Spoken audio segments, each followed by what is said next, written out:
మారింది. ఆ తర్వాత అక్కడి నుంచి కూడా మారుస్తారు. అందుకు ఇదే ద్వార సముద్ర అంటే పిలుస్తాం. పాడయ్యాక హళేబీడులాగా మారింది. అలాగే ఈ గుడి నిర్మాణం చేయడానికి ఉపయోగించిన రాయి పేరు బళపరాయి అంటారు. బళపరాయి అంటే భూమి లోపల ఉంటుంది. భూమి లోపల ఉంటున్నప్పుడు చాలా మెత్తగా ఉంటుంది, సబ్బులా. వాళ్ళు పని చేయడానికి చాలా బాగుంటుంది. అందుకే ఇక్కడ చిన్న చిన్న పని చాలా అద్భుతంగా చెక్కారు. అదేమనేది మీకు తర్వాత చూపిస్తాను. అలాగే మొత్తం గుడి నిర్మాణం చేయడానికి సిమెంటు అది ఏమీ ఉపయోగించదు. మొత్తం గుడి ఒకదాన్ని ఒకటి ఇలా కలుపుకునేడం దాన్ని ఇంటర్లాకింగ్ సిస్టమ్ అంటే చెప్తారు. ఇప్పుడు కూడా మొత్తం గుడి తీయచ్చు, మళ్ళీ కలపచ్చు.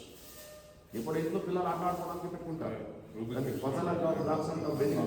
అలాగే గుడి మొత్తం తీయచ్చు, మళ్ళీ కలపచ్చు. వాళ్ళ ఆర్కిటెక్ట్ స్టైల్ పేరు ఏంటంటే వేసర అంటే చెప్తారు. వేసర అంటే గుడి మొత్తం చూడడానికి స్టార్ లాగా కనిపిస్తుంది, నక్షత్రాల. కానీ బేలూరు ఒకే ప్లాట్ఫామ్ పైన ఒకే గుడి ఉంది, బట్ హళేబీడులో 2 గుడి ఉంది. 2 కూడా శివాలయం. ఎందుకంటే ఈ గుడి నిర్మాణం చేసేది వైశాల మహారాజు విష్ణువర్ధన వాళ్ళ మంత్రి కేతుమల్ల అనేవాడు. కేతుమల్ల శివుడికి చాలా భక్తుడు. అలాగే రాజారాణి మీద ఉన్న ప్రేమతో వాళ్ళ పేరు మీద 2 లింగం ప్రతిష్టాపనం చేశారు. కాబట్టి ఇక్కడ 2 గర్భగృహాలు ఉన్నాయి. ఇక్కడ ఉన్నది రాజా పేరు మీద హొయసలేశ్వర అంటారు, అక్కడ ఉన్నది రాణి పేరు మీద శాంతలేశ్వర అంటారు. ఇలా 2 కూడా శివాలయం. అలాగే 10 శతాబ్దం నుంచి 14 శతాబ్దం లేకపోతే 357 రూలింగ్ చేస్తారు. ఆ టైంలో కర్ణాటకలో 92 గుడి నిర్మాణం చేశారు. దాంట్లో చాలా ఫేమస్ అయితే 3 గుడి: బేలూరు, హళేబీడు, ఇంకొకటి మైసూరు దగ్గర సోమనాథపుర అంట. ఈ 3 గుడి చాలా ఫేమస్ అయింది. కానీ సోమనాథపుర ఈ 3 గుడి చూసుకుంటే హళేబీడు గుడి చాలా పెద్దదండి. సరే, గుడిలో 20,000 శిల్పాలు ఉన్నాయి, 25 బొమ్మలు. దాంట్లో అద్భుతంగా చెక్కిన 20,000 దాంట్లో చాలా అద్భుతంగా చెక్కిన కథలు, రామాయణ, మహాభారత, పురాణ కథలు అంతా ఉంది. బయట వెళ్ళక దాని గురించి మీరు చెప్తారు. కానీ ఈ టైం ఇక్కడున్న రాజపేట గుడి మెయిన్ టెంపుల్ కాబట్టి పొద్దు నుంచి సాయంత్రం ఇక్కడ పూజ జరుగుతుంది. పంతులు గారు ఇక్కడ పూజ చేస్తారు. పొద్దున్నే ఒకే పూజ మాత్రమే ఆపత్తి జరుగుతుంది. పొద్దున్నే అయిపోయింది సార్. పొద్దున్నే 6:05కి ఓపెన్ అవుతుంది. ఎందుకంటే సూర్యోదయానికి ఓపెన్, ఇది సూర్యాస్తకి క్లోజ్. దీనికి పర్ఫెక్ట్ టైం లేదు సార్. రోజు 2 నిమిషాలు 3 నిమిషాలు వేరియేషన్ ఉంటుంది. కానీ పొద్దున్నే వచ్చి పూజ చేసి తర్వాత ఇప్పుడే 5 నిమిషాలు అది మీరు వచ్చేసేటప్పుడు అంటే పొద్దులు గారు నాకు ఎదురుకుండా కనిపించారు. బయట వాళ్ళు టిఫిన్కి వెళ్ళారు. టిఫిన్ తిరిగి మళ్ళీ వస్తారు. మనదంతా గైడ్ అయ్యాక తర్వాత మీరు దర్శనం తీసుకోవచ్చు. లోపల లింగం ప్రతిష్టాపన చేశారు. కానీ తలుపు 2 పక్క చెక్కిన అద్భుతమైన బొమ్మలు ఏంటంటే శివుడికి ద్వారపాలకం. ఇక్కడ చూడండి, నందికేశ్వర, బృంగికేశ్వర అంటారు. నంది బృంగి అలంకారాలు, ఆభరణాలు చాలా బాగా చెక్కారు. అదేమనేది ఇక్కడ చూపిస్తాను. కొంచెం ముందుకు రండి. ఇక్కడ నుంచి చూపిస్తాను.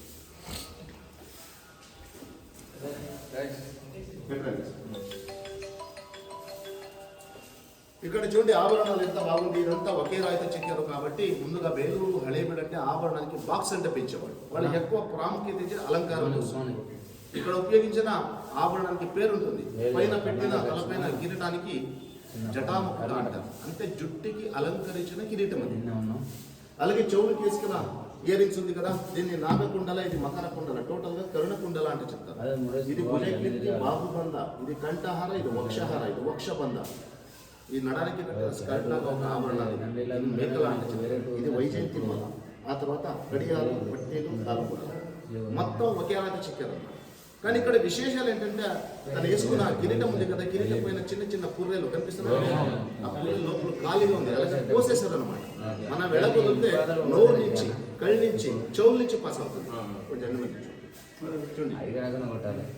నోరు నుంచి, తర్వాత చెవు, కళ్ళ నుంచి, ఆ తర్వాత చెవుల నుంచి చూడండి.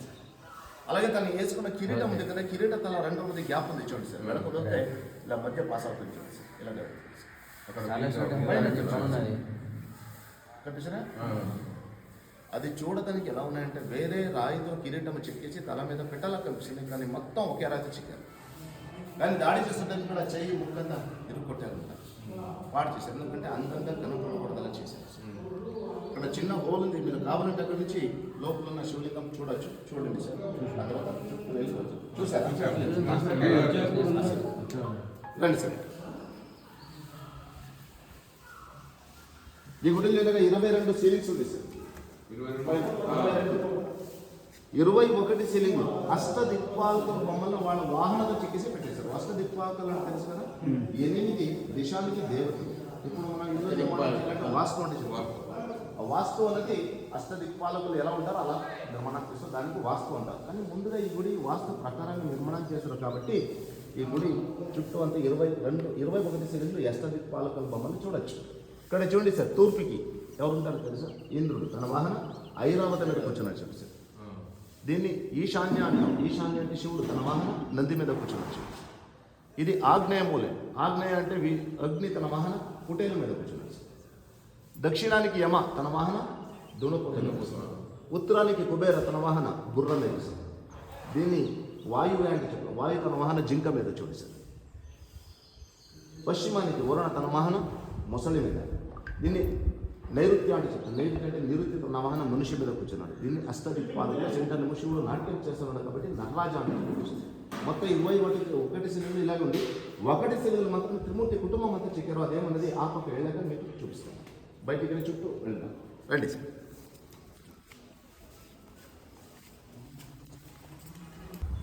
అంటే వాళ్ళ కుటుంబానికి మాత్రమే ప్రవేశము గుడి వచ్చాడు. వాళ్ళ కుటుంబం వాళ్ళు వచ్చే ముందుగా ఫస్ట్ మొదటి పూజ ఎవరికంటే వినాయకుడికి. అందుకు ఆ పక్క వినాయకుడు బొమ్మ. అక్కడ ఆ వినాయకుడికి పూజను చేసి తర్వాత లోపలికి వెళ్ళి శివుడికి పూజలు చేసేవాళ్ళు కాబట్టి ఇది రాజమార్గం. అండ్ ఇప్పుడు టూరిస్ట్ ఎంట్రెన్స్ అయింది. అందుకు తలుపు 2 చాలా అద్భుతంగా చెప్పుకున్న బొమ్మలు శివుడికి ద్వారపాలకులు నందికేశ్వర బృంకేశ్వర అలంకారాలు ఆవరణ చాలా బాగా చెప్పారు. లోపల చూశారు కదా, దాని గురించి మీకు చెప్పాను. కానీ ఇక్కడ ఏంటంటే దాడి చేసాక చెయ్యి ఇరుక్కొట్టారు కాబట్టి డిపార్ట్మెంట్ మనుషులు వేరే చెప్పి పెట్టడానికి కోసెసే వేరే చెప్పి చూశారు. బాగా కనపడలేదు, అందుకు తీసేశారండి. అందుకు లోపల ఖాళీగా ఉంది. అది తీసేస్తే మొత్తం ఇది ఒకే రాతి చెక్కారన్నమాట. అలాగే గుమ్మాల పైన ఒక అందమైన జంతువులు. ఆ జంతువులను ఎక్కడ చూడడానికి కనపడదు. అంటే ఊహించుకొని చెక్కిన జంతువులు. అది 6 జంతువులు ఒకటి పక్షిది పార్ట్ తీసుకుని కలిపి చేశారు. అక్కడ ఉపయోగించిన పార్ట్ ఏదేది ఏ జంతువులు చూడండి. పైన ఏనుగ తొండం, మొసలి నోరు, కోతి కళ్ళు, ఆవు చెవులు, పంది పొట్ట, సింహది కాలు, నెమిలి పింఛలు. ఇలాగ ఊహించుకొని చెక్కిన జంతువుల పేరు మకర అంటే చెప్తారు. ఆ పక్క ఈ పక్క మకర జంతువులు. సెంట్రల్ ఏమో శివుడు నాట్యం చేస్తున్నాడు కాబట్టి నటరాజ అంటే చెప్తారు. మొత్తం ఒకే రాయితో చెక్కారు కాబట్టి మకర తోరణ అంటారు. తోరణం అంటే కామన్గా మన ఇంట్లో పండుగలు మావుడానికి చేసుకుంటాం, కానీ ఇక్కడేమో జంతువులనే ఉపయోగించుకొని తోరణలాగా చేశారు కాబట్టి మకర తోరణం. ఇది వయసుల ఆర్కిటెక్ట్ స్టైల్లో ఎక్కడికి వెళ్ళినా ఏ గుడికి వెళ్ళినా ఇది విశేషాలు సార్. రండి సార్.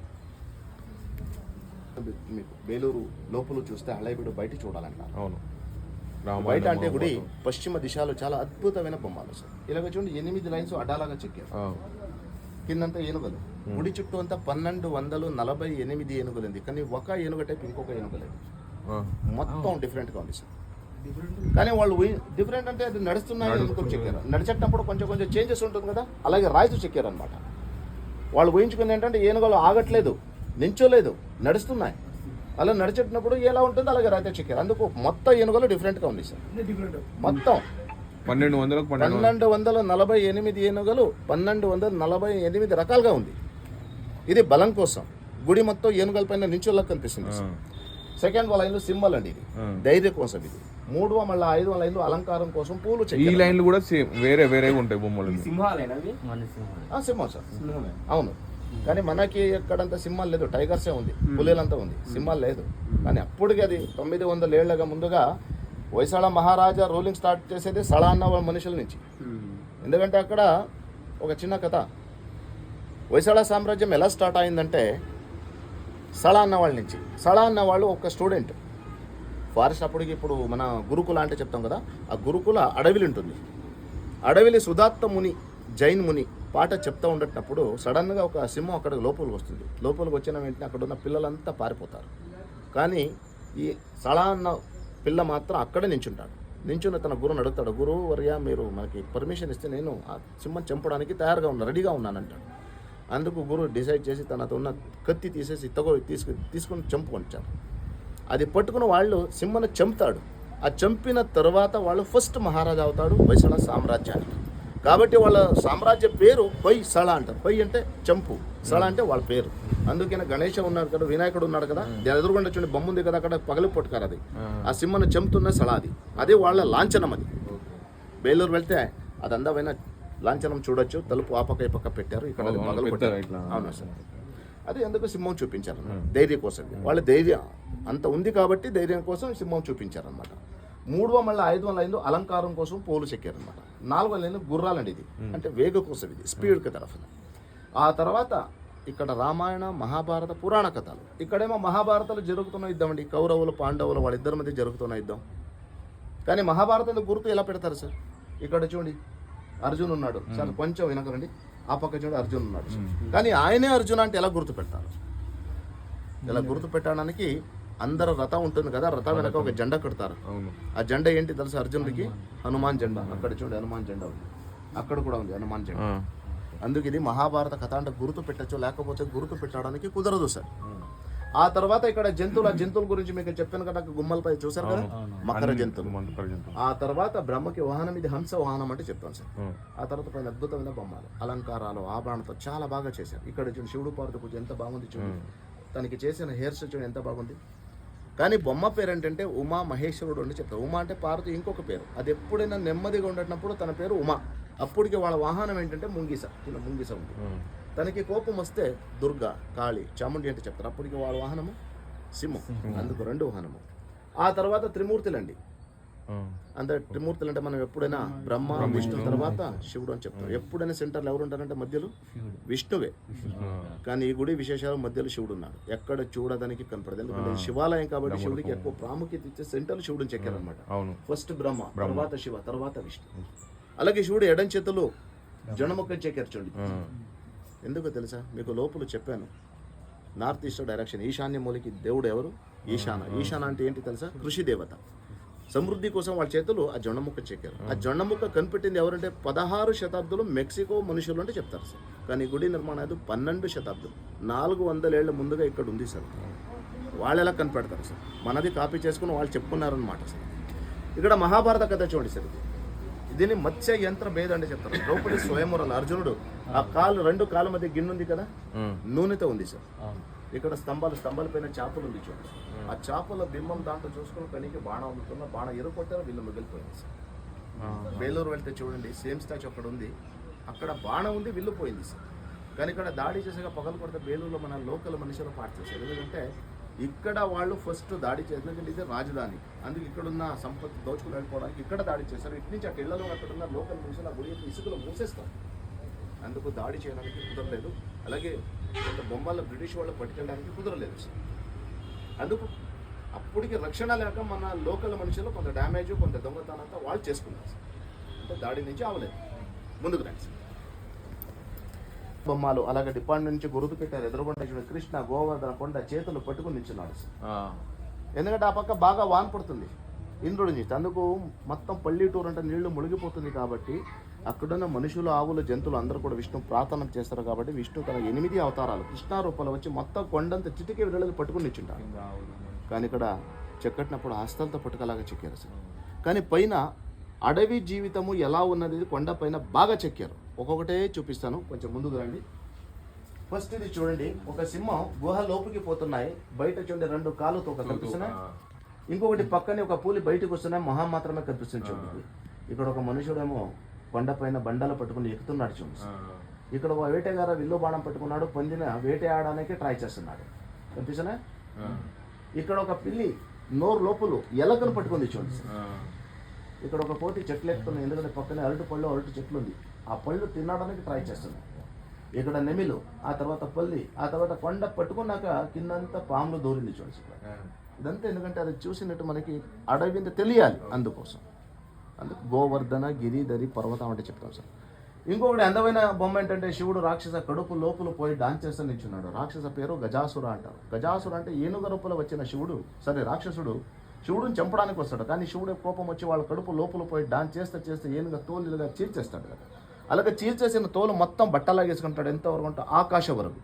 అందుకు కింద చూడండి ఏనుగది 2 కాలు తల ఉంది, పైనేమో 2 కాలు తోక ఉంది. చుట్టూ ఏనుగ తోలంతా బట్టలాగా వేసుకుని లోపల శివుడు నాట్యం చేస్తున్నాడు.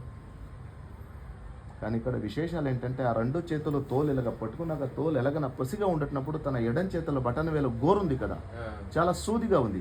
అలా సూదిగా ఉన్న గోరు తోలు గుచ్చుకుని బయటికి వచ్చింది కూడా రాయితో చెక్కి చూపించాడు పైన, కనిపిస్తున్నా. అది విశేషాలు సార్. ఇప్పుడు మనం పేపర్ పైన డ్రాయింగ్ లాగా రాయడానికి కుదరదు, అలాంటిది రాయితో చెక్కింది విశేషాలు. ఇలాగ ఏనుగ తోలంత బట్టలా వేసుకున్నాక శివుడికి పేరు మారుతుంది, గజ చర్మాంబర ధరి శివ అంటే చెప్తారు సార్. రండి సార్. అన్ని వాళ్ళ కొట్టి మొత్తం సార్ కొంతమంది డ్యామేజ్ ఇస్తున్నారు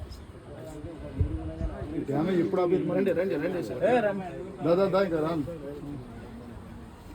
ఇక్కడ విష్ణు 3వ అవతారం సార్ ఇది వరాహ. వరాహ అంటే అడవి పందిలాగి వచ్చిన విష్ణువు. ఎందుకంటే విష్ణువు 2వ భార్య భూదేవి హిరణ్యాక్ష రాక్షస ఎత్తుకుని వెళ్ళిపోయి సముద్రం లోపల పెట్టుకుంటారు. కాబట్టి తన భార్య భూదేవి రక్షణ చేయడానికి కోసం అడవి పందిలాగి వచ్చిన విష్ణువు హిరణ్యాక్ష రాక్షసుడిని ఎలా చంపుతాడు? తన కాలు రాక్షస తలపైన పెట్టాక కళ్ళంతా బయటకు వస్తుంది. ఆ టైంలో ఇంకొక రాక్షసుడు వస్తాడు వాళ్ళకి సహాయం చేయడానికి. వాళ్ళని ఎలా చంపుతాడు? తన కుడి చేతులు గద పట్టుకున్నాడు. చూడండి కనిపిస్తున్న గద. ఆ గదతో వాళ్ళకి పొడిచేసాడు. ఇక్కడ ఆ పొడిచేసిన ఫోర్స్కి గద మొన్న ఉంది కదా, కడుపు లోపల నుంచి పాస్ అయ్యి ఇంకొక చోట బయటకు వచ్చింది చూడండి. అదొకటే రాలేదు, దాంతో కడుపు నుంచి పేగులు కూడా బయటకు వచ్చింది చూడండి. పేగులు చూడడానికి నగలా కనిపిస్తుంది. ఆ తర్వాత భూదేవి రక్షణ చేసి ఎడవైపు భుజాలపైన కూర్చోబెట్టుకున్నాడు చూడండి. ఇది విష్ణువు 3వ అవతారం. ఇది వరాహ అంటే చెప్తారు సార్. ఇది అంధకాసుర సంహార. అంధకాసురుడు అంటే రాక్షసుడు వాళ్ళు, అంటే చీకటి రాక్షసు. మొత్తం ప్రపంచం అంటే చీకట్లు పడ్డాక వెళకలేక ఎవరు ఉండడానికి కుదరదు. ఆ టైంలో శివ నటరాజు రూపాలు వచ్చి ఆ రాక్షసులను చంపేసి ప్రపంచానికి అంత వెళకిస్తున్నారు. వాళ్ళ మీద నుంచి నాట్యం చేస్తున్నారు. ఇది అంధకాసుర సంహార అంటే చెప్తారు సార్. ముందుగా 4వ అవతారం ఇది నరసింహుడు. నరసింహుడు అంటే మనుష్య సగం సింహ రూపంలో వచ్చిన విష్ణు హిరణ్య కశ్యపు తన కాలు మీద పెట్టుకుని చంపేసి కడుపు నుంచి పేగులు తీసేసి పేగులు మొత్తం దండలా వేసుకుంటాం. కానీ ఇక్కడ చెయ్యి ఎరుక్కొట్టారు కాబట్టి దండ కూడా పగిలిపోయింది. కానీ ఇక్కడ కూడా ఇంకొక రాక్షసుడు వాళ్ళకి సహాయం చేయడానికి వస్తాడు. కోపంలో వాళ్ళని ఎలా చంపాడంటే ఎదురుకుండా చూడు ఇలాగా. ఇప్పుడు మనం మాస్క్ తీస్తాం కదా, ఇలా పట్టుకు తోలుతో లాగేసాడు ఇలా. అందుకు తోలుతో తన కళ్ళు గుడ్లుంది కదా అంటుకుని బయటకు కొట్టి ఇక్కడ మిగిలింది పూర్రే మాత్రం చూపిస్తాం. అంటే మనం తిన్న ముందు అరటి పళ్ళ తొక్క తీస్తాం కదా సార్, అలా. అందుకు వాడికి ఉగ్ర నరసింహుడు అని చెప్తారు. ఉగ్రం అంటే చాలా కోపం. ఫ్రెండ్స్ మీ అందరికీ ముందుగా చెప్తాను సార్, ఏది మిస్ అవ్వదు. మీ అందరికీ ముందుగా చెప్పిన వైష్ణవ మహారాజుల గుడి నిర్మాణం ఎలా చేస్తారంటే స్టార్ లాగా, నక్షత్రాలు. ఇక్కడ నుంచి ఎంత అద్భుతంగా గుడి చూడొచ్చు చూడండి. ఒకే ప్లాట్ఫామ్ పైన 2 గర్భాగృహాలు. ఇక్కడ ఉండేది రాజపేరు మీద, అక్కడ ఉండేది రాణిపేరు. ఇలాగ 2 గుడి కూడా మన పైన చూస్తే 2 నక్షత్రాల కంది. ఇక్కడ ఇది ఒకటి నక్షత్రం, ఆ పక్కకి అదొకటి నక్షత్రం. అది మధ్య భాగం. కానీ లోపల 2 గుడి కనెక్ట్ అవుతుంది. అది కారిడార్. ఇది వైశాల ఆర్కిటెక్చర్ స్టైల్ విశేషాలు అనిపిస్తుంది. ఇలాగ గుడి చుట్టూ 42 చిన్న చిన్న గర్భగృహాలు అక్కడంతా కనిపిస్తుంది చూడండి. ఎందుకంటే మనకి 30 దేవతలు అని చెప్తారు. అంటే వేరే వేరే దేవతల బొమ్మల లోపల ప్రతిష్టాపనం చేశారు. కానీ ప్రతిష్టాపన అంటే ఊరికే చేయదు. దాని కిందకి అంటే ఏ దేవుడు ప్రతిష్టాపనం చేశారు దాని కిందకి నవరత్నాలు వేస్తారు. అంటే ఇప్పుడు రేట్ ఎక్కువ ఉంది కాబట్టి తక్కువ వేస్తాం, అప్పటికి రేట్ లేదు సార్. ఎవరు అడిగేవాళ్ళు లేరు. అందుకు గోల్డ్ దాని కిందకి వేసేసి దాని మీద ప్రతిష్టాపనం చేసేవాడు. అది తెలిసిన విచార కాబట్టి అక్కడున్న బొమ్మలంతా పగలు కొట్టి అక్కడున్న సంపత్తు అంటే నవరత్నం అంతా దోచుకుని వెళ్ళిపోయారు సార్. అందుకు ఏ దాంట్లో కూడా మూల బొమ్మలు లేదు సార్, అదంతా పగలు కొట్టారు. కొంత బొమ్మలతో దొంగతనం చేసి పట్టుకెళ్ళిపోయారు. కానీ కొంత దాంట్లో కొంత బొమ్మలు ఉంది, కానీ ఒరిజినల్ బొమ్మల్స్ కాదు సార్. వేరే చోట దొరికిన బొమ్మల డిపార్ట్మెంట్ వాళ్ళు తెచ్చి లోపల పెట్టారు రక్షణ కోసం. అది ఒరిజినల్ కాదు. ఏ దాంట్లో కూడా ఒరిజినల్ లేదు. 2 శివలింగం తప్ప ఏది కూడా ఒరిజినల్ తీసుకుని అంతే సార్. అంత దొంగతనం చేసుకుని పట్టుకెళ్ళిపోయారు. కొంత పగలు కొట్టారు, పాడు చేశారు. ఇక్కడ మళ్ళీ రిపీట్ అవుతుంది సార్ నరసింహ కథ. ఇక్కడ చూడండి సార్, నరసింహుడు కడుపు నుంచి ఎంత హసిరి ఇదనే కశ్యపు కడుపు నుంచి బయటకు వచ్చిన పేగులు ఎంత బాగా చెక్కారు. ఐరన్ చైన్ లాగా కనిపిస్తుంది సార్. కానీ గుడి చుట్టూ అంతా సేమ్ నరసింహ బొమ్మ 14 సారి ఉంది. ఎందుకంటే వైశాల మహారాజులకి నరసింహదేవుడు ఇంటి దేవుడు సార్, కులదైవం. అందుకు వాళ్ళకి ఎక్కువసారి చెక్కేసి ప్రాముఖ్యత ఇచ్చేసారన్నమాట. బేలూరు వెళ్తే చూడండి ఒక నరసింహ పిల్లరే ఉంది, కానీ చాలా అద్భుతంగా చెక్కారు. మొత్తం రొటేటెడ్ అదేనే సార్. ఆ గుడిలో ఏం కథ చేశారు, మొత్తం కథ ఒక పిల్లర్లో చేశారు. మన వాళ్ళు అక్కడికి వెళ్ళాక ఫస్ట్ చూసేది పిల్లర్ తిప్పి తిప్పి చూసి తర్వాత గుడి చూసేవాళ్ళు. ఎక్కడెక్కడ ఏమేమి స్టోరీ ఉన్నది వెతుక్కును తర్వాత చూసేవాళ్ళు. కానీ ఇప్పుడు తిప్పడానికి అవట్లేదు సార్, ఎందుకంటే లోపల డ్యామేజ్ అయిపోయింది. అంటే దీనికి సంబంధించిన కథ ఏమన్నది మీ అందరికీ తెలుసు అనుకుంటున్నాను. భక్త ప్రహ్లాదు ఆ కథ ఇక్కడ ఉంది. ఇట్రండి ఇక్కడ చూడండి. హిరణ్య కశ్యపు రాక్షసుడు, వాళ్ళ కొడుకు ప్రహ్లాద. ఈయనేమో విష్ణు ప్రియమైన భక్తుడు, ఈయనేమో ప్రియమైన శత్రుడు. కాబట్టి తన కొడుకును చంపడానికి సైనికులు కదా చెప్పాక వాళ్ళ పట్టుకుని కొడుతున్నారు. చంపడానికి కుదరట్లేదు. పాముతో కుట్టిస్తారు, ఏనుగతో తొక్కిస్తారు. కానీ చంపడానికి కుదరలేక హిరణ్య కశ్యపు తన చెల్లి హోలిక వచ్చి చెప్తుంది, పోయి మంటలు పెట్టండి అంట. ముందు రండి ఇక్కడ చూడండి, పోయి మంటలు పెట్టే ఇదంతా మంట. అలాగ పెట్టాక జ్వాలామాలిని వచ్చి రక్షణ తెస్తుంది. ఆ తర్వాత కొండ పైనుంచి తోసేస్తారు. తోసిన చంపడానికి కుదరట్లేదు. తర్వాత రాజభవనానికి తీసుకొచ్చి అడుగుతాడు, ఎక్కడున్నాడు నీ హరి, ఒకసారి చూపించి ఉంటాడు. ఆయనకేంటండి సర్వంతర్యామి అన్నే చోట ఉంటాడు అంటే నీలో ఉన్నాడు నాలో ఉన్నాడు. ఈ స్తంభాలు ఉండొచ్చు. ఇక్కడ చిన్నగా స్తంభం చెక్కారు. ఆ స్తంభానికి హిరణ్యకశిపు తన కాలు నుంచి కొట్టేశాడు. కొట్టిన శబ్దానికి ఇక్కడ ఉన్న సైనికులంతా మూర్చిపోయారు అసలు. ఆ తర్వాత విష్ణువు తన 4వ అవతారము సగం మనిషి సగం సింహ రూపాలు చిన్నగా చెక్కారు చూడండి. ఆ స్తంభాలు పగలు కొట్టి బయటకు వచ్చి హిరణ్యకశిపు తన కాలు మీద పెట్టుకుని చెప్తున్నాడు. ఇక్కడ చిన్నగా చెక్కారు, పైన పెద్దగా చూపించారు. మన కల్చర్లో మన ఇంట్లో నాట్య లక్ష్మి బొమ్మ పెట్టుకుని ఎవరు పూజం చేయరు. ఎందుకంటే నాట్య లక్ష్మి అంటే చంచల అంటారు. చంచల అంటే నాట్యం చేస్తే బయటికి వెళ్ళిపోతుంది కాబట్టి మనతో ఉన్న డబ్బులు కూడా వాళ్ళతో బయటికి వెళ్ళిపోతుంది. మనకి ఎక్కువ డబ్బులు రాదనుకుని పూజం చేయవు. కానీ గుడి విశేషాలు అందమైన నాట్య లక్ష్మి. కమల పూలు పైన నుంచి నాట్యం చేసిన లక్ష్మి. తనకి 8 చెయ్యింది కాబట్టి వాళ్ళకి అష్టభుజ నాట్య లక్ష్మి అంటే చెప్తాను. గుడి కాబట్టి చూడొచ్చు, కానీ ఇంట్లో ఎవరు పెట్టుకుని పూజం చేయవచ్చు. రండి. ఇప్పుడు మళ్ళా మహాభారత కథ అసలు ఇక్కడ కర్ణ అర్జునుడితో యుద్ధం చేస్తున్నాడు. కర్ణార్జున యుద్ధం అంటే చెప్తాం. అర్జునుడు అంటే తెలుసుకోవడానికి జెండా ఏమన్నది అక్కడ చూశారు హనుమాన్. అలాగే కర్ణుడికి ఏ జెండా తెలుసా? కర్ణ ఏ జెండా? సూర్య కొడుకు. ఇంకొక సూర్య కొడుకు ఎవరు తెలుసా? అప్పుడప్పటికి కొంచెం భుజం మీద కూర్చుంటా ఉంటారు. 7 ఏళ్ళు 7.5 ఏళ్ళలాగా. శనీశ్వర వాహనమా? శనీశ్వర వాహనం ఏంటి? అది మన కాకి. ఆయనకి కాకి, ఈయనకి జెండా. ఓకే. కాకి జెండా చూడండి. ఓకే. అందుకు కరుణ అంటే గుర్తు పెట్టచ్చు. ఇక్కడ బాణ పేరు ఏంటంటే అక్షయ బాణ అంటారు. అక్షయ అంటే దానికి క్షయం లేదు. ఒకటి ఉన్న బాణ ఎక్కువ అయిపోతుంది. అలాగే ఎక్కువ అయిపోయినట్టు రాయితో చెక్కి చూపించారు. అందుకు కరుణార్జున అయితే అక్షయ బాణ అని చెప్తారు. అలాగే మహాభారతంలో ద్రౌపది చీర లాగుతాడు దుశ్శాసనుడు. వాళ్ళ మీద ద్రౌపది ఒక శపథం చేస్తుంది. ఏంటి? తన జుట్టు తిప్పుకుంటుంది. వాళ్ళని చంపి వచ్చిన రక్తం రాసుకుని జుట్టు కట్టుకుంటానంటుంది. కొంచెం ముందు రండి. ఇక్కడ దుశ్శాసన చెబుతున్న భీముడు కడుపు ఓపెన్ చేశాడు. పేగలు లాగేసి ద్రౌపది చేతులకు ఇచ్చాడు. ఆ ఇచ్చిన పేగలతో వచ్చిన రక్తంతో తన జుట్టుకి రాసుకుంటున్నాయి. తర్వాత తన జుట్టు కట్టుకుని ముందుగా ఉంది చూపిస్తాను. పైన అమ్మవారిది ఇంకొక రూపం ఉండేసాడు. కాళీమాత అంటే శ్మశానం ఉంటుంది. ఉండేటప్పుడు తన ఎడం చేతులు చూడండి రాక్షసు తల పట్టుకుంది. తలంతా కలిసి దండలా వేసుకుంది. అందుకు వాళ్ళకి రుండమాదిని అంటే చెప్తారు. కానీ ఇదేమో నాట్యం చేస్తుంది. అందుకు అక్కడున్న దయ్యాలు వాళ్ళ కోసం మ్యూజిక్ వాయిస్తున్నారు. ఇంకొక దయ్య వాళ్ళతో ఓ డాన్స్ లాగా నాట్యం చేస్తున్నారు. చూడడానికి ఎలా ఉంది చూడండి. బ్రేక్ డాన్స్ మైకల్ జాక్సన్ లాగా. ఎముకలంతా బాగా అదంతా రాయితో చెక్కిన విశేషాలు సార్. ఇక్కడ పైన విష్ణువు 5వ అవతారం ఇది. వామన అంటే చెప్తారు. వామన అంటే ఒక చిన్న బ్రాహ్మణ కుర్రాడ్లాగా వచ్చిన విష్ణువు మహాబలి చక్రవర్తి దగ్గర వచ్చి అడుగుతాడు, నాకు 3 అడుగులు భూమి దాని రూపాయలు ఇవ్వు అంటాడు. కానీ ఇక్కడ చిన్నగా చెక్కారు రాక్షస గురు శుక్రాచార్యుడు తన కుడి చేతులు చెప్తున్నాడు చూడండి, వాళ్ళకి ఇవ్వద్దు, ఎందుకంటే వాళ్ళు విష్ణు అలా వచ్చి నీకు మోసం చేస్తున్నాడు అని చెప్తాడు. కానీ ఈయన చాలా మంచివాడు. తన గురు శుక్రాచార్య చెప్పిన మాట వినలేక ఒక చిన్న బిందెలో నీళ్లు పట్టుకుని వాళ్ళకి అరిగమించేటప్పుడు 3 అడుగులకు మీరు దాంట్లో పలుస్తుంది. అలాగే తీసుకున్నాక చిన్నగా ఉన్న విష్ణువు వెంటనే పెరిగిపోతాడు. పెరిగిపోయాక వాళ్ళ పేరు త్రివిక్రమ అంటే చెప్తాడు. ఈ పక్కన అలాగే త్రివిక్రమ అయ్యాక 3 అడుగులు ఎలా పెడతాడు చూడండి. ఫస్ట్ అడుగులో మొత్తం భూమి పైన, సెకండ్ అడుగులో మొత్తం ఆకాశ పైన బ్రహ్మ తన కుడి చేతుల్లో నీళ్ళు పట్టుకుని విష్ణు పాదం పూజం చేస్తున్నాడు. అలాగే పాదం పూజం చేశాక నీళ్ళు కిందికి ఒక నదిలాగా వస్తున్నాయి. నది అంటే తెలుసుకోవడానికి నదిలో ఏమేమి ఉంటుంది చూడండి. కెరటాలు, చేపలు, తాబేలంతా చెక్కిరి. ఇప్పుడు నది పేరు తెలుసా? పుణ్య నది, గంగా నది అంటే చెప్తాం. కానీ ఇక్కడ 3 అడుగులు చెక్కలేదు. తర్వాత అడుగుతాడు ఎక్కడ పెట్టాలంట, జాగం లేదు కాబట్టి తలపైన పెట్టి అంటాడు. తలపైన పెట్టాక భూమి లోపుకి నెక్కేసి అక్కడికి వెళ్ళి రాజా అయిపోతాడు. అందుకు ఇప్పుడు కూడా వాళ్ళు చిరంజీవి. అందుకు సంవత్సరకు ఒకసారి భూమి పైకి ఒకసారి నమ్ముకుంది. ఆ రోజు మనం పండగ చేసుకుంటాం.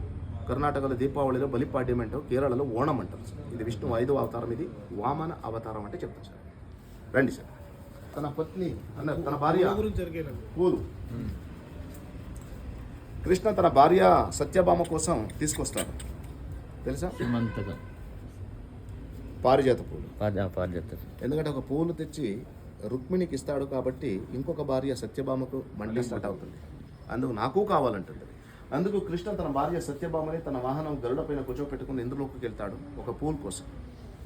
కానీ అటు వెళ్ళాక వాళ్ళ మనసు మారుతుంది. ఇంతవరకు వచ్చి పూలని పట్టుకెళ్ళేది ఒక చెట్లే పట్టుకెళ్ళిపోదాం ఆలోచించి ఇంద్రుతో అడగలేక ఒక చెట్లు తెస్తాడు. చూడండి, ఎడం చేతులు చెట్టు ఉంది, పైనంతా పూలు ఉంది. అలా తీసుకొచ్చాక ఇంద్రుడికి కోపం వస్తుంది. అరే నా జాగానికి వచ్చి నన్ను అడగలేదు కదా, అలా పట్టుకెళ్ళిపోవడం. వాళ్ళ మీద యుద్ధానికి వెళ్ళడం పరిగెడుతున్నాడు. దేంట్లో? తన వాహనము ఐరావత మీద తన భార్య సత్యదేవిని కూర్చోపెట్టుకుని పరిగెడుతున్నాడు. కానీ పరిగెడుతున్న ఏనుగుని ఎంత బాగా చెక్కారు చూడండి. చెవులు అటు ఇటు తిరుగుతున్నాయి, తొండం బెండాయింది, కాలు బెండాయింది, తోక పైపోయింది. సత్య మాత్రం ఏనుగు పైన కూర్చోవడానికి కావలేదు. వాళ్ళిద్దరి మధ్య జాగా ఖాళీ ఉంది, కనిపిస్తుంది చూడండి.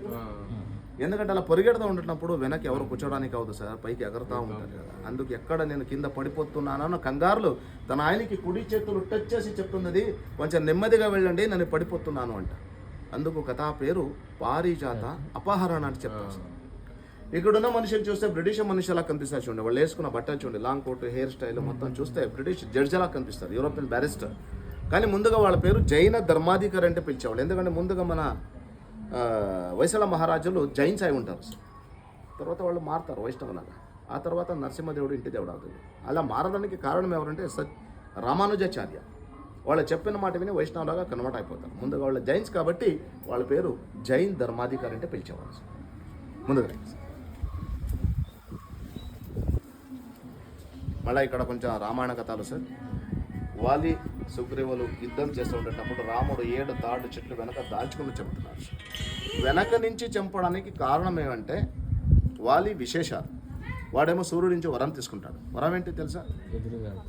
ఎదురుగిండ ఎవరైనా వస్తే వాళ్ళు సగం బలం వాళ్ళు తీసుకుంటాడు. అందుకు రామ కూడా వాళ్ళు ముందుగా నుంచి యుద్ధం చేయడానికి కుదరదు. అందుకు 7 తాడు చెట్లు వెనక దాల్చుకొని చంపుతాడు. కానీ తాడి చెట్టు ఒక పూలు వస్తుంది తెలుసా, తాటి పూలు అంటారు. చాలా పరిమాణం ఉంది. పరిమాణం కోసం నాగపాము వచ్చి దాంట్లో దాల్చుకుంటుంది. అందుకు కింద చూడండి నాగపాము కూడా చిక్కారు. ఎందుకంటే అది తాడి చెట్లు మనకి తెలియాలి అందుకోసం. అందుకు కథా పేరు సప్త తాళ ఛేదన అంటారు సార్. ముందుగా కథ ఏంటంటే సీతాన్ని రావణాసురుడు ఎత్తుకుని వెళ్ళి లంకలు పెట్టుకున్నాక హనుమంతుడు సీతాన వెతకడానికి వెళ్తాడు. వెళ్ళ ముందుగా రామ వాళ్ళకి ఒకటి ఉంగరం ఇస్తాడని చూపిస్తాడు. ఎందుకంటే అటు వెళ్ళాక సీతకి చూపించాను గుర్తు పెట్టడానికి. అది తీసుకున్నాక హనుమంతుడు పైకి ఎగరుతాడు. ఎగరటినప్పుడు ఇక్కడ ఉన్న కపి సైనికులు వాళ్ళ కోసం భజన చేస్తున్నారు అనమాట. అంటే ఇక్కడ రామాయణానికి సంబంధించిన ఈ కథలంతా చేశారన్నమాట సార్. రండి సార్. ఒక అందమైన అమ్మాయి చీర కట్టుకుంటున్నాయి. చీర కట్టుకున్నప్పుడు పక్కన ఒక కోతి చీర లాగుతున్నాయి. అందుకు అమ్మాయికి కోపం వచ్చి తన కుడి చేతులు ఒక చెట్లతో చెక్కలు తీసుకుని కొట్టడానికి ట్రై చేస్తున్నాను. అలా ట్రై చేసేటప్పుడు తన కాలు బెండైన కాలు తన వేసుకున్న చెప్పలు కాలు మధ్య గ్యాప్ ఉంది చూడండి, ఇక్కడ కనిపిస్తుంది. న్యాచురల్గా చెక్కారు. కానీ కథ అర్థం ఏంటంటే ఇప్పుడు మనం 13 నుంచి 19 వయసు ఉంటుంది కదా, దానికి టీనేజ్ అంటాం. ఆ వయసులో పిల్లలు కొంచెం జాగ్రత్తగా ఉండాలి. జాగ్రత్తగా ఉండలేకపోతే పాడైపోతారు.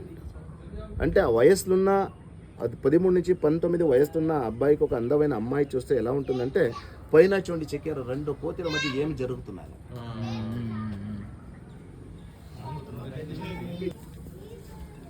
అంటే వాళ్ళ మనసు ఎలా ఉంటుందో కోతిలాగా అంట. ఇక్కడ పైన చూడండి శివుడు ఇంకొక రూపం ఇది నగ్న కాలభైరవ అంటారు. శ్మశానం ఉంటాడు. ఉండేటప్పుడు తన ఎడం చేతులు రాక్షసు తల పట్టుకున్నాడు. ఆ తల నుంచి రక్తం కిందకు వస్తున్నాయి. వచ్చేటప్పుడు కింద ఒక తల్లి దయ రక్తం తాకుతున్నాయి. ఆ టైంలో ఒక పిల్ల దయ తన తల్లి నడ మీద కూర్చొని పాలు తాకుతున్నాయి. కనిపిస్తున్నాయి.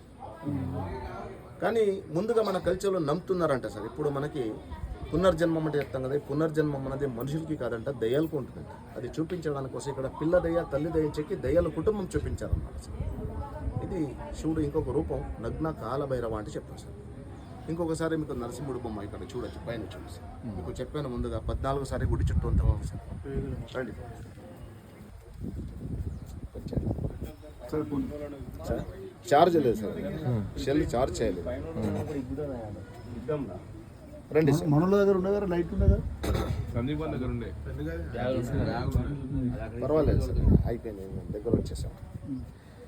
ఇక్కడ ఇంకొకటి అందమైన మహాభారత కథ ఏంటంటే పద్మవ్యూహ చక్రవ్యూహ అంటారు. ఇది యుద్ధ రణతంత్రం. ఇక్కడ చూడండి సార్.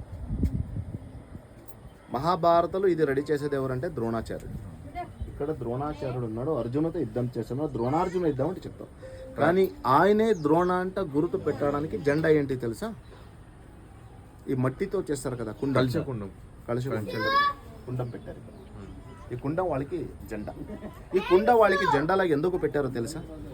ఇప్పుడు కొత్తగా కనిపెట్టారంటారు టెస్ట్ బేబీ.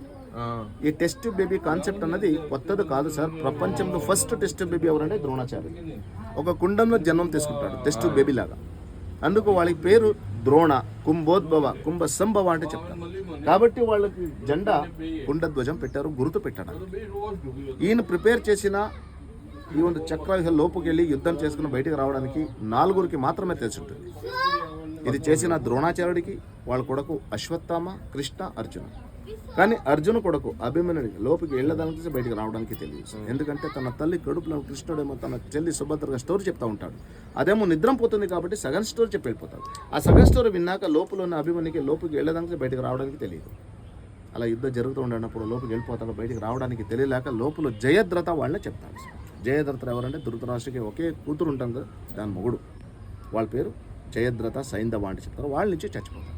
ఇది మహాభారత కథ అండి. ఇది పద్మవ్యూహ చక్రవ్యూహ అంటే చెప్తారు సార్. మీకు అక్కడ దుశ్శాసన గురించి చెప్పాను కదా సార్. ద్రౌపది ఇచ్చిన రక్తంతో తన జుట్టు ఎలా కట్టుకుంటుంది చూడు. ఇక్కడ భీమ దుశ్శాసన చంపేసి ఇక్కడ కూడా పేగులు లాగేశాడు చూడు. ఇదంతా పేగులు. అది లాగేసి తన కుడి చేతుల్లో ద్రౌపది చేతులకి ఇచ్చిన ఇక్కడ పగలు కొట్టారు. ఇచ్చిన పేగులతో వచ్చిన రక్తంతో తన జుట్టుని రాసుకుంటున్న తర్వాత తన జుట్టు కట్టుకుంది చూడండి. అంటే వాళ్ళకి 1000 ఏనుగుల శక్తి అంట. ఏనుగులతో యుద్ధం ఎలా చేస్తాడన్నది ఇలా రాయితో చెక్కి చెప్పింది. ఏనుగ దంతలు పట్టుకుని చంపేసేవాడంట, గదతో కొట్టేసి చంపేసేవాడంట. అలాగే చంపేసిన ఏనుగులనంతా చిన్న బ్యాగ్ లాగా ఇసిరేసి ఎంత వరకు పెట్టాడంటే ఆకాశం వరకు పెట్టాడంట. ఆకాశం అంటే తెలుసుకోవడానికి ఇక్కడ అంతా చూడండి మేఘాలు, దాని కిందంతా చచ్చిపోయిన ఏనుగులు. ఆ ఏనుగులతో మావటి కూడా చచ్చిపోయాడు. ఎందుకంటే వాళ్ళని కలిసి ఇసిరేసేవాడంట సార్. అందుకు వాళ్ళకి హీ మ్యాన్ అంటే చెప్తాం సార్. ఇప్పుడు సరదాగా మనం బయటకు వచ్చాక కూల్ డ్రింక్స్, కొబ్బరి నీళ్లు తాగడానికి ప్లాస్టిక్ స్ట్రా పెట్టుకుంటాం కదా సార్. ఈ ప్లాస్టిక్ స్ట్రా కాన్సెప్ట్ కొత్తది కాదు సార్. ముందుగా మన వాళ్ళు స్ట్రాతో ఏమో తాగుతున్నట్టు చూడండి సార్. అంటే ఇది ప్లాస్టిక్ ఇది కాదు, పప్పాయ స్టెమ్ అంటారు కదా, దాని లోపల ఖాళీగా ఉంటుంది. మేబీ అలా ఉపయోగించుకున్నారు. అలాగే నాది పెప్సీ కోలా, కోకో కోలా కాదు సార్, కొబ్బరి నీళ్ళు అనుకోవచ్చు. ఎందుకంటే ముందుగా పెప్సీ కోలా, కోకో కోలా ఉండట్లేదు. అలాగే టెలిస్కోప్ కనిపెట్టింది ఎవరంటే 17వ శతాబ్దులు గెలీలియో అంట మనం చెప్తాం. కానీ గుడి నిర్మాణం అంటే 12వ శతాబ్దులు. అప్పటికే మన వాళ్ళు ఉపయోగించుకున్న చూపిస్తారు. బైనాక్యులర్ అంటే మనది చూసుకుని కాపీ చేసుకుని గెలియో తర్వాత డెవలప్ చేశారు అనుకోవచ్చు. ముందుగా ఉన్నదానికి ప్రూఫ్ ఉంది చూడండి సార్. ఎగ్జాంపుల్ ఇది అంటే ఏది కూడా కొత్తది కాదు, మనదంతా ఉంది అన్నది ప్రూఫ్ సార్. ఇక్కడ ఇంకొకటి అద్భుతమైన బొమ్మ సార్. రావణాసురుడు కైలాస కొండ పైకి తన తల మీద పెట్టుకున్నాడు చూడండి సార్. ఎందుకంటే రావణాసురుడు తన తల్లికి మాటిస్తాడు, ఆత్మలింగ తెచ్చి ఇస్తాను అంటే. అందుకోసం 100 ఏళ్ళు తపస్సు చేసిన శివుడు రాలేదు, ఆత్మలింగ ఇవ్వలేదు. అందుకు వాళ్ళ మీద కోపం వచ్చి వాళ్ళు వాసించిన కొండంతా పైకెత్తి తన తల మీద పెట్టుకుంటాడు. అలా పట్టుకున్నాక పైన చూడు శివుడు పార్వతి కూర్చున్నారు. శివుడికి కోపం వస్తుంది. అందుకు రావణాసురుడుకు నేను అహంకారం తీయడానికి తన కుడిగాలించక బరువు వదులుతాడు. అందుకు కొండ బలవైపుకి కొంచెం ఇలా వాలింది. అలాగే బరువు పెరిగిపోతుంది, తట్టుకోవడానికి కావట్లేక తన కళ్ళంతా బయటకు వస్తున్నాయి. నిల్చోవడానికి కుదరలేక తన కాలు అటు ఇటు పెట్టుకుని మొలకాల మీద నిల్చున్నాడు చూడండి. అంటే సపోర్ట్ కోసం. ఆ టైంలో రావణాసురుడికి కోపం వస్తుంది. తన కుడి చేతులు కత్తి తీస్తాడు. ఆ కత్తితో తన 10 తలాలు 9 తల కోసుకుంటాడు. కోసుకున్న శివుడు రాలేదు. ఫైనల్గా కడుపు కోసుకుంటాడు. కడుపు నుంచి పేగులు తీసుకుని పేగులు మొత్తం వీణలాగా చేసుకుంటాడు. దాన్ని రుద్రవీణ అని చెప్తాం. ఆ రుద్రవీణతో మ్యూజిక్ వాయించేటప్పుడు పాటలు పాడాలి సార్. అందుకు స్వతः రావణ రాసింది ఒక పాట, శివతాండవ స్తోత్రం. ఆ పాటలు పాడతాడు. తర్వాత శివుడికి సంతోషమై వచ్చి వాళ్ళకి ఆత్మలింగ ఇస్తాడు. చూడండి ఎడం చేతులు అడుపల్లా ఉంది కదా, ఇదే ఆత్మలింగం. అలా తీసుకున్నాక వాపసు లంక వెళ్ళే దారిలో ఒక స్టోరీ వచ్చే దారిలో ఒక స్టోరీ జరుగుతుంది. జరిగిన ఇప్పుడు కర్ణాటకలో పుణ్యస్థలం అయిపోయిన ఊరు పేరు గోకర్ణ అంటే చెప్తారు సార్. గోకర్ణ అంటే ఎందుకు పిలుస్తామంటే అక్కడ మిగిలిపోయిన ఆత్మలింగ చూడడానికి ఆవు చెవులు ఎలా ఉంటుందో అలా ఉంది కాబట్టి ఊరు పేరు గోకర్ణ. గో అంటే ఆవు, కర్ణ అంటే చెవులు సార్. స్వతः మీరు కావాలంటే పూజం చేయొచ్చు. దాని కింద డబ్బులు కట్టించుకుంటారు. టచ్ చేసి 6 నుండి 7 ఇంచ్ ఉంటుంది సార్ భూమి లోపల. సముద్ర తీరాలు మహాబలేశ్వర టెంపుల్ అంటే చెప్తారు. అక్కడ వెళ్ళి మీరు చూడొచ్చు, పూజ కూడా చేయొచ్చు. ఇది ఆత్మలింగ కథ సార్. అంటే మీ తెలుగులో ఒక పాతది ఫిలం ఉంది, ఎన్టీఆర్ది తెలుసా, భూ కైలాసం. ఆ ఫిలం చూస్తే మొత్తం స్టోరీ ఆత్మలింగది సార్.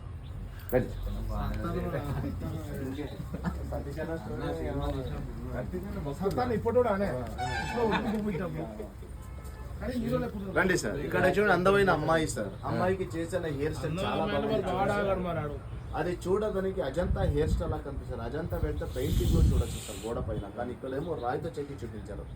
కానీ అది చూడడానికి ఒక నాగపాము చుట్టుకుని పడుకుంటే ఎలా ఉంటుంది అలా ఉంది కాబట్టి హెయిర్ స్టైల్ పేరు నాగముడి అంటే చెప్తారు సార్. ఇప్పుడు కూడా ఎవరైనా అమ్మాయిలు ఇలాంటి హెయిర్ స్టైల్ చేయాలంటే వాడికి ఉపయోగం ఏంటంటే పడుకోవడానికి దిండక్కర్లేదు. కానీ చేయాలంటే ఎవరికంటే జుట్టు లేదు సార్. అదే వచ్చింది సార్. ఎవరికి ఉంటుందో వాళ్ళు చేసుకోవచ్చు. ఇప్పుడు మనం బైక్ నడవడానికి హెల్మెట్ వేసుకుంటాం. హెల్మెట్ కూడా కొత్తది కాదు, ముందుగా మన వాళ్ళు ఉపయోగించుకున్న చూడండి సార్. ఇక్కడ కనిపిస్తున్నా లైన్. కానీ ఇదంతా చూడడానికి అమెరికన్ ఆస్ట్రోనట్స్ లా కనిపిస్తారు సార్. కానీ ముందుగా మన సైనికులు యుద్ధానికి వెళ్ళ ముందుగా శిరస్త్రాణం ధరించుకున్న దేవతలకి దండం పెట్టి వెళ్తున్నారు సార్. శిరస్త్రాణం అంటే మెటల్తో చేసేవారు సార్, ఇనుము. కానీ ఇప్పుడు అది మెటీరియల్ మారింది, హెల్మెట్ అయింది సార్. కానీ కాన్సెప్ట్ ఒకటే, తలకి రక్షణ కోసం. చూశారు పశ్చిమ దిశలో 8 లైన్స్, తర్వాత పైన పెద్ద పెద్ద బొమ్మలు చూశారు. కానీ తూర్పు దిశలో మనకి పెద్ద పెద్ద బొమ్మ లేదు, మొత్తం ఇలాగ 11 లైన్స్ చేశారు సార్. అంటే మీరు ఆ పక్క బ్రహ్మకి వాహనము హంస వరకు చూసారు, 8 లైన్స్ సార్. హంస అయ్యాక మళ్ళీ 3 లైన్స్ ఇక్కడ మ్యూజిక్ వాయిస్తున్న మ్యూజిషియన్స్ వాళ్ళతో కొంత నాట్య భంగిలంతా చెక్కారు, దాన్ని భరతనాట్య భంగి అంటే సార్. 10 లైన్లు గుడికి క్షేత్ర పాలకులు అంటే చెప్తారు సార్, అంటే సెక్యూరిటీ లాగా. లాస్ట్ 11 లైన్స్ ఇలాగా కామసూత్రాలు సార్, కొంత పొజిషన్స్ అంతా చెక్కారు సార్. పైన గాలి వెళకు లోపల రావడానికి కిటికీలాగా చెక్కారు సార్, కిటికీలాగా చేశారు సార్. కానీ అది కూడా ముందుగా ఓపెన్ సార్. 15 శతాబ్దాలు విజయనగర మహారాజా కృష్ణదేవరాయలు పీరియడ్లో ఇదంతా మూసేశారు అన్నమాట. ముందుగా అది ఓపెన్ సార్. ఓకే. ఆ తర్వాత 15 శతాబ్దాలు చేసింది సార్. మిగతా అంతా 12 శతాబ్దాలు సార్. ఇక్కడ ఒకటి కథ ఏంటంటే మన పురాణాలు వస్తుంది, క్షీరసాగర మదనం అంటే చెప్తాం, అమృత కోసం. ఈ పక్క రాక్షసులు, ఆ పక్క దేవతలు. వాసుకి పాము, కొండ మందార రెండు ఉపయోగించే వాళ్ళు క్షీరసాగర మదనం చేస్తూ ఉండేటప్పుడు ఆ కొండకి ఏ సపోర్ట్ లేక నీళ్ళు లోపల పోతుంది. ఆ టైంలో విష్ణువు తన 2 అవతారాలు కూర్మ అంటే చెప్తాం. కూర్మ అంటే పెద్ద తాబేలు. ఇక్కడ తాబేలు ఉంది, తల పగలు కొట్టారు, కాలు మాత్రమే కనిపిస్తుంది సార్. అలాగే వచ్చాక విష్ణువు అతన్ని సపోర్ట్గా నించున్నాక వాళ్ళు ఫినిష్ చేసి అమృతం తీసుకుంటారు. ఎవరు అమృతం తాగుతారు వాళ్ళు చచ్చిపోరు, చిరంజీవిలో ఉండిపోతారు సార్. కాబట్టి మన నమ్మకం ఏంటంటే మనకి దేవతలు ఉన్నారు అన్న నమ్మకాలు ఉన్నారు సార్. కానీ దాడి చేసేటప్పుడు ఇక్కడ తల పాడు చేశారు అన్నమాట సార్. ఇక్కడ ఎవరైనా మందు తాగే వాళ్ళు ఉన్నారా? ఎలా తాగాలనేది ఒక కథ సార్. ఇక్కడ ఇదొకటి నీతి కథ. ఇక్కడ ఇదొకటి నీతి కథ.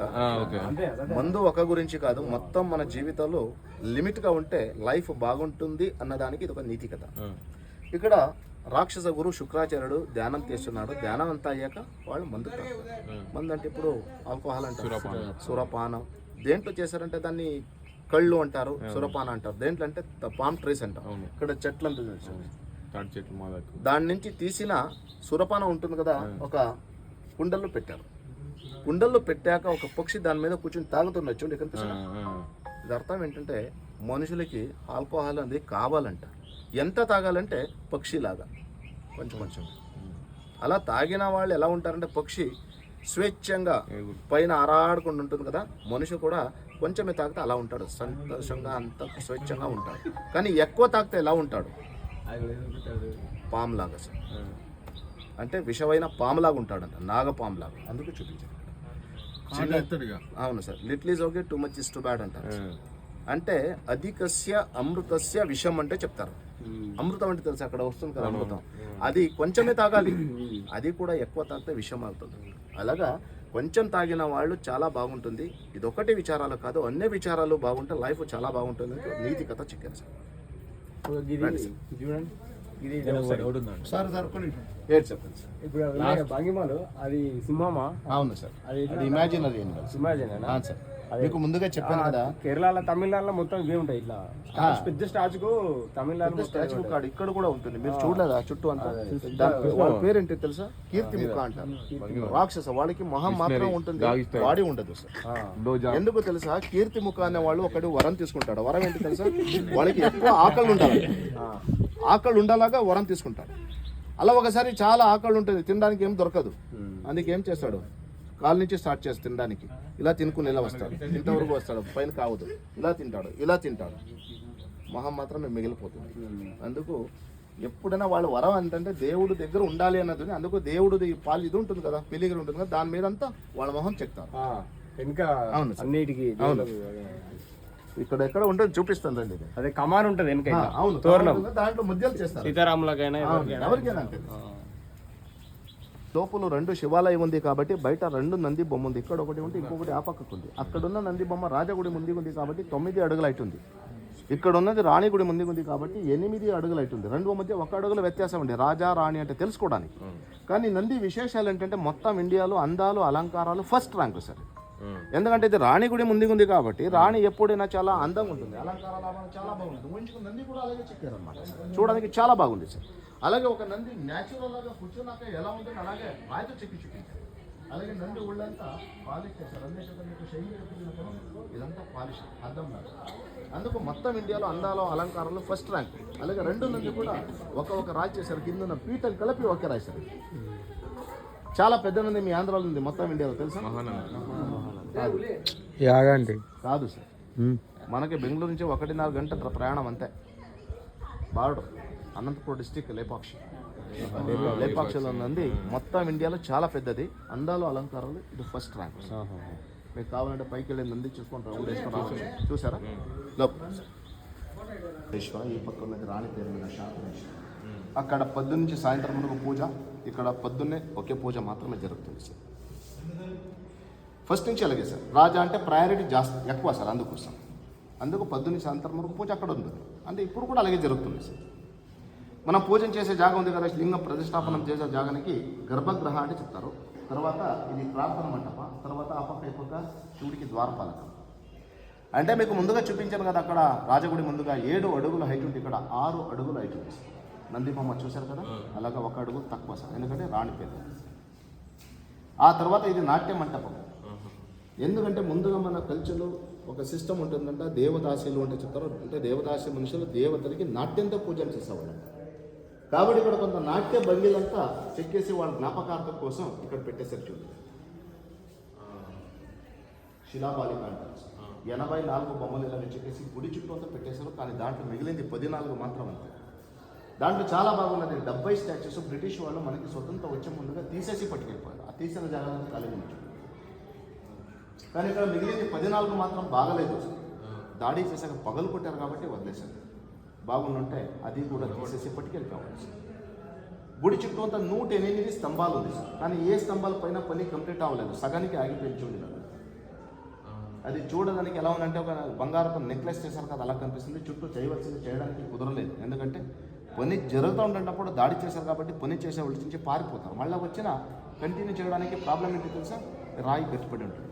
అందుకు ఇక్కడ లోపల పని సగానికి ఆగిపోయింది. అందుకు మనకు ఒక మాట ఏంటంటే, వేలూరు గుడి లోపల చూడాలి, హళేబిడి గుడి బయట చూడాలి. మీకు ముందుగా చెప్పాను, ఈ గుడిలో 22 సీలింగ్స్, 21 సీలింగ్లో అష్టదిక్పాలక బొమ్మలు చెక్కేసి పెట్టేసి, ఇది 1 సీలింగ్లో త్రిమూర్తి కుటుంబం అంతా చెక్కారు. కనిపిస్తుందా? కొన్ని రండి సార్. ఇక్కడ చూడండి, సెంటర్లో ఏమో శివుడు నాట్యం చేస్తున్నాడు కాబట్టి నటరాజు, ఈ పక్కనే బ్రహ్మ, ఈ పక్క విష్ణు, తర్వాత ఇక్కడ వినాయకుడు, వాళ్ళ సహోదరుడు కార్తికేయ, లక్ష్మి, సరస్వతి. అలాగే కిందంతా మ్యూజిక్ వాయిస్తున్న మ్యూజిషియన్స్ వాళ్ళ గంధర్వులు అని చెప్తారు. గంధర్వులు, గానగంధర్వులు. ఇలాంటి బొమ్మలంటే వేరే చోట బయట చెక్కి తర్వాత పైన ఫిక్స్ చేశారు. ఎందుకంటే పైన కొంచెం చెక్కడానికి కుదరదు, అందుకోసం వేరే చోట చెక్కిన తర్వాత పైన ఫిక్స్ చేశారు. ఇలాగ 22 సీలింగ్స్, 21 సీలింగ్లు అష్టదిక్పాలకు, ఇది 1 సీలింగ్లో త్రిమూర్తి కుటుంబం చెక్కారు. అన్నప్పుడు కొంత మనుషులు దానం ఇచ్చేసేవాళ్ళు. అప్పుడు ఎవరెవరు ఏమేమో దానం ఇచ్చేసారో వాళ్ళ గురించి కూడా గోడ పైన రాశారు సార్. దీన్ని దాన శిలా శాసనం అంటే చెప్పారు సార్. కానీ ఇక్కడ 2 రకాల భాష ఉంది. పైన భాష పేరు ఏంటంటే సంస్కృత అంటే చెప్తారు. కానీ ముందుగా లిపి పేరు ఏంటంటే దేవనాగరి. కింద ఉన్నది మన లోకల్ లాంగ్వేజ్ సార్, కన్నడ. కానీ కన్నడలో 3 రకాలు ఉంది: పాత కన్నడ, మధ్యమ కన్నడ, కొత్త కన్నడ. ఇప్పుడు మనం మాట్లాడుతున్నది కొత్త కన్నడ సార్. పాత కన్నడ గురించి తెలియదు, ఇది చదవడానికి కూడా రాదు సార్. ఇది చూడడానికి తెలుగులా కనిపిస్తుంది సార్.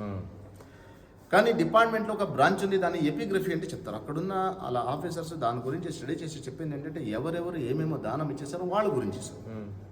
అందుకు మనం టూరిస్ట్ వచ్చే వాళ్ళకి అలాగే చెప్తాం. అందుకే దీన్ని దాన శిలా శాసనం అంటే చెప్తాం సార్. మీరు గుడి చుట్టూ అంతా చూసారు, అక్కడ కూడా చెప్పాను 42 చిన్న చిన్న బొమ్మలు. ఇక్కడ కూడా కొంత బొమ్మ ఉంది చూడండి సార్, శివుడి బొమ్మ. అది వేరే చోట తీసుకొచ్చి పెట్టింది, మూల బొమ్మలు కాదు సార్. ఇలాగ సార్ గుడి చుట్టూ మీకు ముందుగా చెప్పినట్టు 20,000 శిల్పాలు ఉంది సార్. మొత్తం చెప్పాలంటే 1 గంట 1 రోజు సరిపోదు సార్. నిజంగా 3-4 రోజులు కావాలి సార్. ఒక రాయికి ఒక కథ చెప్తుంది సార్. ఇప్పుడు మీకు చెప్పింది అంటే ముఖ్యాంశాలు, ఇంపార్టెన్స్ సార్. ఇక్కడ నా గైడ్ సర్వీస్ అయిపోతుంది సార్. ముందుగా మీ ప్రయాణం సుఖకరంగా ఉండాలి, సురక్షితంగా ఉండాలి. ఇప్పుడు మీరు చెప్పండి సార్, గైడ్ ఎలా ఉంది, ఈ విచారాలు ఎలా ఉంది, గుడి గైడ్ తీసుకొచ్చా లేకపోతే మీరు తెలియాలి సార్. ఇప్పుడు ఎంట్రన్స్ లో అక్కడ కొన్ని పార్ట్స్ ఉన్నాయి కదా. అవును సార్.